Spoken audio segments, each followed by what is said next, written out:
You guys requested it, so here's your how to customize your Club Sport pedal brake kit. Okay, to start off, you're going to need your stuff. So we need some 80 weight silicone shock oil.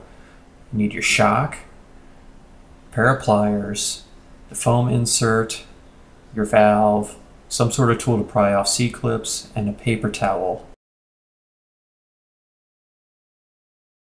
Okay, to change the spring, you need to first notice that there's a groove in the top hat here. Once you notice that, you can pull back on the spring, push down on the top hat, and it'll slip off the shaft. Once that's done, you just pull the spring right off. Grab your new spring, in this case the blue harder spring, you can slip that back on, then just kind of compress it back down, slip the top hat back on, and then slip it back over the black plastic piece up top. Next up is the foam insert. I've received a lot of questions about what exactly this does. The best way to describe it is when you insert this into the piggyback, it actually allows the oil to be compressed further than it could be without some sort of foam in there. So overall, it's probably going to make it more of a softer feel or a softer compression on the shock. To add it, first thing you need to do is just take the cap off the piggyback. Now in this case I've already removed all the oil from the shock, so we won't have to deal with that, but you'll want to empty out at least some of it if you're going to insert the foam piece in. So grab your foam piece, and really the only thing you have to do is just slip it into the piggyback. If you already got some oil in there, you probably want it about halfway full. Once you insert it in there, then you just want to fill it up the rest of the way. I find that the max fill is about right where the threads start on the inside of the piggyback. Once you do that, just screw it back down, and then make sure that you can still compress the shock all the way. If it's too full, you won't be able to compress it all the way, and you'll have to just kind of unscrew the cap and then push the shock the rest of the way to relieve some pressure. Finally, the valves are one of the other things I get asked a lot about. Best way to look at this is the fewer the holes, the more resistance there's going to be when you press the brake pedal. This is because the less number of holes, the less amount of oil can actually be pushed through at any given time. Okay, to start with this, we need to begin by just removing the spring. So compress that in the top hat and slip the top hat off, and then slip your spring off. Once you've got that off, we're going to detach the piggyback. So you're going to grab it by the main body and then kind of twist the piggyback. It should come off pretty easily. You'll just see that it's threaded. And again, I've already removed all the oil from this, so if you haven't, you're going to have a mess on your hands, so be prepared. Once you got that, just kind of compress it, get rid of any excess oil, and then you'll see in this case I'm running a two-hole valve already. We're going to switch to a 3-hole, which would give us less resistance. So first thing we're going to do is we're going to extend the ram back out so it's in the fully extended position. We're going to get a piece of paper towel just to protect it, and then we're going to get a pair of pliers and clamp down onto the rod itself.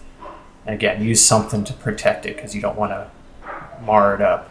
Once you've got that, you're just going to twist the top little plastic bit off. It's threaded on there, and it might take a little bit of force to get it started.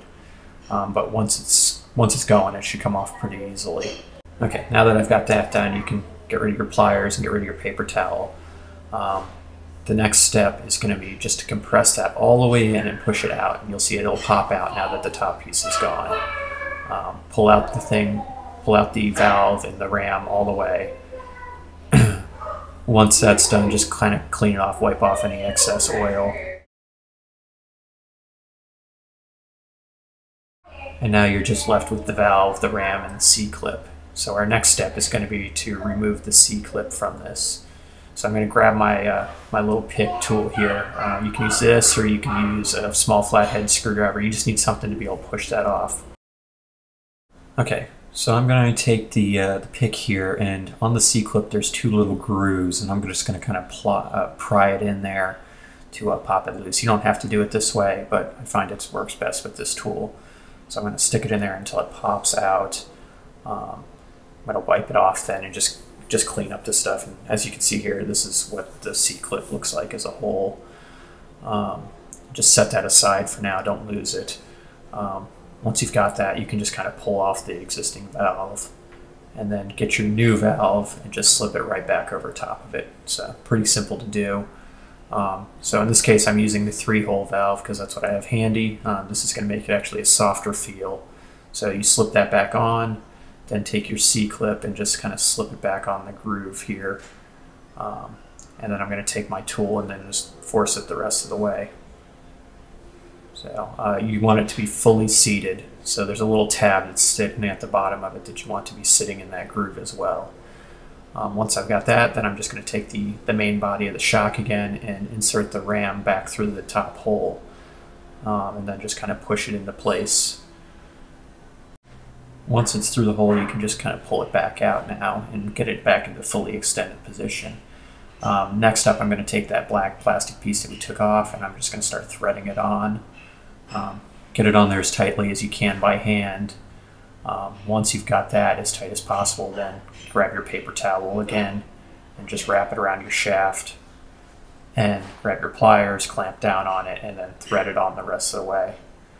You don't want to overdo it because you don't want to risk stripping the plastic top. But you want to get it, you'll feel it get as tight as it can, and it'll kind of bottom out on that shaft there. So tighten it down, get that all set.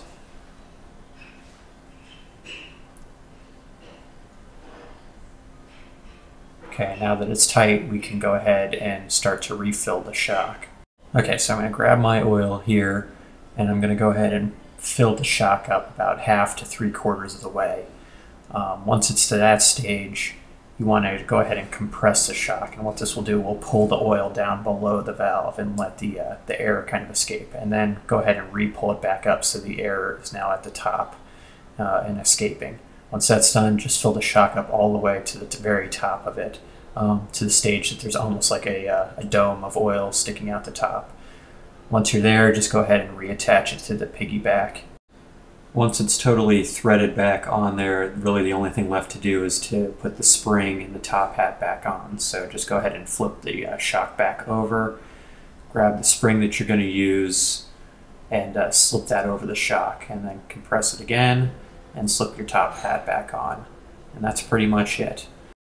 The final little test will be just to compress the shock a few times and verify that it feels good. If it feels like there's a pocket of air in there, you might just need to add some more oil. And to do that, you'll just want to compress the shock some, and then that'll get the air moving towards the piggyback, and then just unscrew the piggyback and add a bit more oil if it looks like it's low. Other than that, that's about it. So I hope you guys enjoy it. Thanks.